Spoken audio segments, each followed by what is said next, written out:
அன்பான சொந்தங்கள் அனைவருக்குமே வணக்கம். பரபரப்பா போயிட்டு இருக்க கார்த்திகை தீபம் சீரியலை இன்னைக்கு மிஸ் பண்ணிடாதீங்க. அதாவது பாத்தீங்கன்னா நம்ம ராஜராஜனை பாக்குறதுக்கு அவங்க அம்மா பரமேஸ்வரி ஹாஸ்பிட்டலுக்கு ஓடியாராங்க பதறி அடிச்சு. ஆனா நம்ம சாமுண்டீஸ்வரி பார்க்க விடாம தடுக்கிறாங்க. அதான் ஒரு குட்டி பிரம்மா பார்க்க போறோம். அதுக்கும் முன்னால ஃபேமிலி சீரியல் சேனலுக்கு லைக் பண்ணாங்க, லைக் பண்ணுங்க, சப்ஸ்கிரைப் பண்ணுங்க. அதாவது பாத்தீங்கன்னா விஷயம் கேள்விப்பட்டு நம்ம பாட்டி பரமேஸ்வரி பாட்டி துடிச்சு போனாங்க. என் பையன் ராஜராஜனுக்கு இப்படி ஆயிப்போச்சு அப்படின்னு ஹாஸ்பிட்டலுக்கு பாக்குறதுக்கு வராங்க. என் பையன் ஒரு புழு எதுக்குமே துரோகம் பண்ணாதவன, அதாவது ஒரு புழு எதுக்குமே துரோகம் பண்ண மாட்டானே, அவனுக்கு போய் இப்படியா அப்படின்னு அழுதுகிட்டே வராங்க. அப்போ அந்த சாமுண்டீஸ்வரி ஏய் கிளவி நில்லு, எங்க போற, மரியாதையா வெளியே போ அப்படின்னு விரட்டுறாங்க. என்னம்மா இப்படி சொல்ற, நான் என் பையனை பார்த்துட்டு போறேம்மா அப்படின்னு நம்ம பாட்டி எவ்வளவோ கெஞ்சுறாங்க. ஆனா அந்த சாமுண்டீஸ்வரி உடம்புட்டுக்காங்க.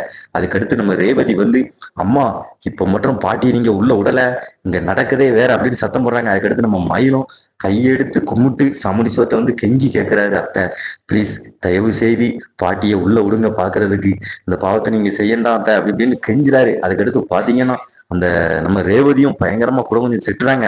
அதுக்கடுத்து நம்ம சாமுண்டீஸ்வரி நீங்க எல்லாம் சொல்றீங்கன்னு தான் உள்ள விடுதே, உடனே பார்த்துட்டு இந்த கிளவி எங்க இருந்து கிளம்ப சொல்லுங்க அப்படின்னு சொல்றாங்க. அதுக்கடுத்து நம்ம ரேவதி பாட்டி கையை பிடிச்சு உள்ள கூட்டு போறாங்க. பாட்டி வாங்க பாட்டின்னு. அதுக்கடுத்து தன் மகனை பார்த்த உடனே பாட்டி அப்படியே அழுறாங்க.